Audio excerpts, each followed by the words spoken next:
Positive Profiles, a look at positive things within our society. On this particular episode, we veer back. We go back to some of the experiences that persons go through. Tragic, sadly, but truth. And we take a look at how these tragic situations surrounding things that are not so positive birthed something positive for many, many young people to come. I'm here with Jackie Ceasar. Jackie? Hello. Jacqueline? Jacqueline it is. Jacqueline Ceasar. It's good to have you. It's nice to be here. And I feel heartened by you being with us today because we are talking about your creation of the Ceasar Foundation, but we're talking about how we got there in the first place. Tell us about Jacqueline. She is the average citizen, I would say, a Christian lady. Corporate-wise, I am a group chief HR officer and Barbadian. I've worked a little bit with the youth through church, through Sunday school, heading up Sunday school programs, and I'm also a lecturer part-time. I was the mother of one, but now I have become the mother of many due to my own circumstance. I want to dial back a little bit to what led to that circumstance, because a lot of people hear about the Ceasar Foundation and the walk and the awareness about gun violence, but it had to start somewhere. How did we get here? A tragic event, unfortunately. My son, Ceasar, was 20 years old at the time, 2 years ago. He attended a party. Through no fault of his, there was an altercation, a party. This was reported to me at the event, and my son was shot. He lost his life. I was the only child I had, and you can imagine the devastation at the time. So, knowing my son, his personality, his exuberance, wanting to help others, loving others, never holding a grudge, the foundation came about to showcase his life, helping others, and to go beyond what Therese would have wanted. He had purpose, he had dreams. He was a young man with a bright future. It came about to help Barbadians through tragic situations like mine. No mother should have to go through this. No mother should have to lose her child just because somebody could shoot him. This came about to say to Barbados, we can do a whole lot better if I can but save one life or encourage one child to become something, do something meaningful in life. I would have achieved my goal. And I believe the foundation is on target to touch hundreds of lives. And though my son might be gone, his legacy must live on in the foundation that is here to help others. More so to curb gun violence and to create an atmosphere where people understand that there's more to life than conflict to resolve issues. We do a lot of work with the psychologists to address conflict resolution and stuff like that. So the foundation, though birthed in pain, is here on a positive note to help many, many others.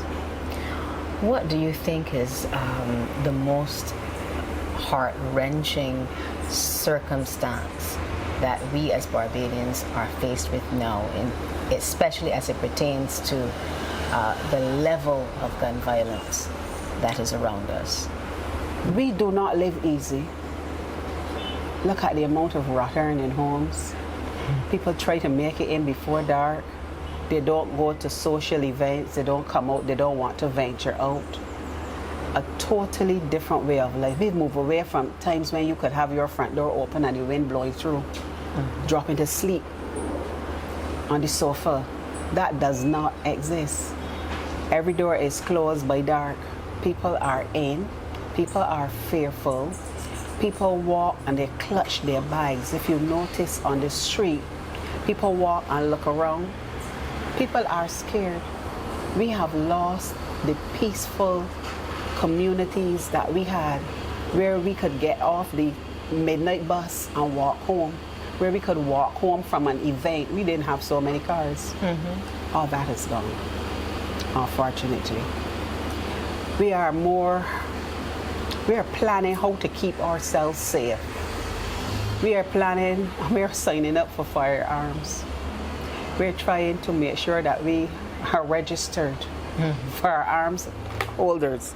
And it is unfortunate, but we see that as the way out most people. And you can look at the statistics. Our young people, they're trending towards violence. Violence for petty issues. Somebody took somebody's girlfriend. Something as simple as that means you must die. Simple things. It's not always drug related, crime related. Some very simple things. So somewhere along the line, our youth seem to have lost their moral compasses, and they are doing basically what they see happen on television. Settle everything with shooting and violence. So I think we need to go back a bit, back into the schools, and for every school there must be a program that addresses the societal ills, and they take it straight through school. People need to go back to basics, how to treat with each other. Is that one of your challenges, having that level of outreach steadily steeped within the school environment, or are you looking to have it more community-based? At present, we have two programs, which is the HYPE, the acronym Helping Young People Excel.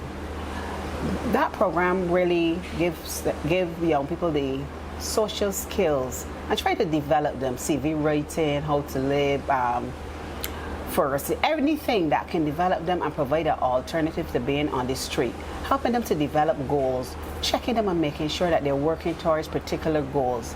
That is what that program is about. When we venture into the schools is under our PEACE program. And the PEACE program would teach children in the school, do presentations and leave material with them. It's really an anti-violence kind of program, showing them another way to address issues. So we do that through the competitions that we put on for the schools. We also go and do presentations, etc. So most of the work that we do at present with the schools centered around them, that has its place. We also venture into the communities. When we do our 5K, when we do our prayer breakfast, when we do our peace dinner, that's community work. That's getting people involved. That's showcasing what we are all about. So we do both. And what are you expecting to gain in terms of having the ongoing walk and the ongoing sub-organizations or subcommittees? What are you looking to pull out of our young people? Well, I really would like a mindset change, a total change in their mindset and how they approach things. Otherwise, the future of Barbados is grim. The citizens make up who we are. Sure. And unless there's a big change, you will have problems going forward. This generation is having serious problems when you see what's happening in the schools as it relates to violence. I am working as just an ordinary Barbadian, contributing to society. I am hoping to get corporate Barbados on board. I'm hoping to get persons more aware and through social activities create great change. It sometimes seems to be an uphill battle because we still see violence persist in our society. That means there's a bigger picture to the foundation. The government, all the social partners, they need to be involved. What do you think would be the key to making that positive turn in the minds of young people? And I ask this because oftentimes when we think about violence and gun violence, we often consider our males. And admittedly, yes, they do need help. But we're also seeing some of that same trajectory, that same behavior coming out of our females, the aggression, the lack of conflict resolution. So how do you see yourself being able to impact across not only the generations, but the genders as well? Females and violence, we do have other partners who work specifically in that area with domestic violence, etc. There's a drive, I know, to address that, and that has its place as well. But even in the workplaces, I think we need different programs where we look at the psychological aspect of our workers, how we work, how we treat, how we handle discipline. That has a big thing, there's a lot to do with it, especially as these same people who lead households and are mothers and fathers, you cannot get away from it. So in the schools, there's a program. At work, there should be a program. Tell us, what drives you? What keeps you going? As you would imagine, this is a difficult cross to carry because I'm somewhere in the grief process, always. I believe I will end my life in grief because that was my only child. But to know that something so positive is attached to his name, it drives me. I can almost hear my son say, "Mommy, I will see you again." In the meanwhile, I am pleased. I do a lot of work with his friends. I do a lot of work with the young people who were there that night when the incident occurred. They're still scarred, and I will not stop until they're able to live peaceful lives. I do a lot of work with the psychologists, the counselors, and I'm pleased to give back to victims or survivors, I should say, like myself, who are still there, still in the game, still must press on.